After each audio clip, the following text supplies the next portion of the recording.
নমস্কার, আমি জয়িতা চলে আসলাম আবারও একটি ভিডিও নিয়ে। তো এটি ছিল একটা আলপনার কাজ, যেটা ছিল আমার বাড়ি থেকে একদমই কাছে, জাস্ট হাঁটা পথে 2-3 মিনিট।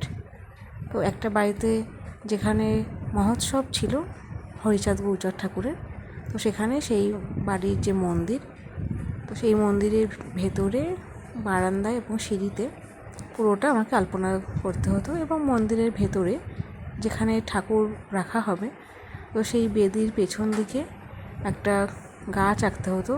যেহেতু আমরা সবাই জানি যে হরিচাঁদ গৌচার ঠাকুরের পেছনে একটা গাছ থাকে, তো আমাকে ক্লায়েন্ট বলে যে একটা বট গাছ এঁকে দিতে। সেই মতো আমি দেখো বট গাছটা আঁকছিলাম।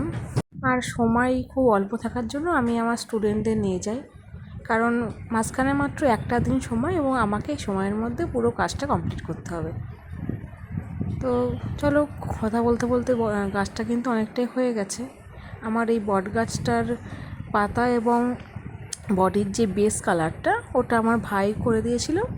তারপরে আমি এটা করছিলাম। আর আমার স্টুডেন্ট ওরা বেদির নিচে যে একটা অর্ধবৃত্তাকার আলপনা, ও সেখানে ও লাল রং দিয়ে হাইলাইট করছিল।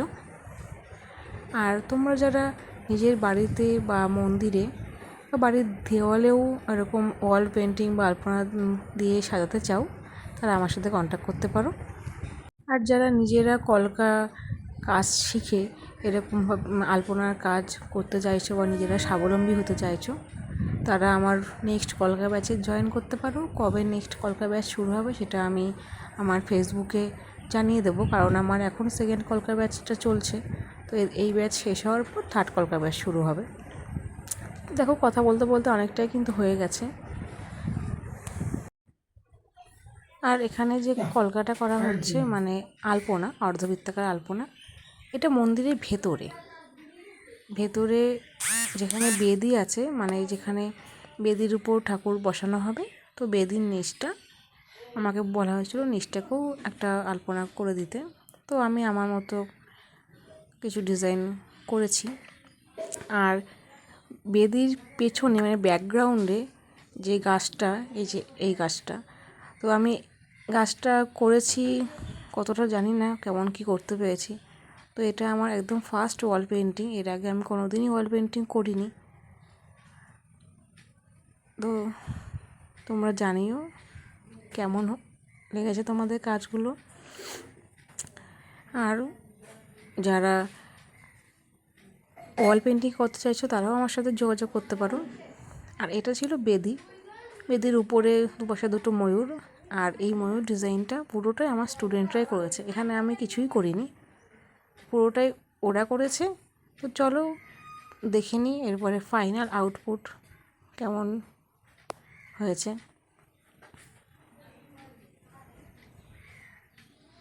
আর এই হচ্ছে ফাইনাল আউটপুট, এই যে পেছনের গাছ, আর তার নিচে এই যে বেদিটা, আর বেদির নিচে এই যে অর্ধবৃত্তাকার আলপনাটা। আর আমি একটু বেদির নিচে যে মেঝেটা করা আছে কমলা রঙের, ওখানেও একটু ডিজাইন করে দিয়েছি। এটা হচ্ছে ঢোকার গেট, আর এইটা একটা বর্ডার ডিজাইন করেছি ঘরের চারপাশ দিয়ে।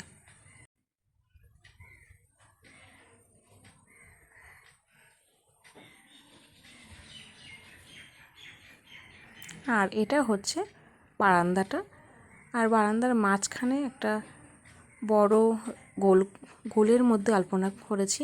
আর চারপাশ দিয়ে ওই একই বর্ডার ডিজাইন রেখেছি, যেটা ঘরের মধ্যে দেখেছো, ওই একই সেম বর্ডার ডিজাইন বারান্দার চারপাশেও রেখেছি।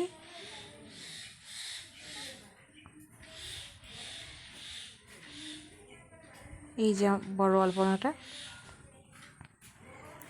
কেমন, তোমাদের কেমন লাগলো সেটা অবশ্যই জানিও। আর যারা ইউটিউব থেকে দেখছো তারা প্লিজ আমার চ্যানেলটা সাবস্ক্রাইব করে দিও, আরও এরকম নতুন নতুন ভিডিও পেতে। আর এই যে সিঁড়িটা, সেই ডিজাইনটা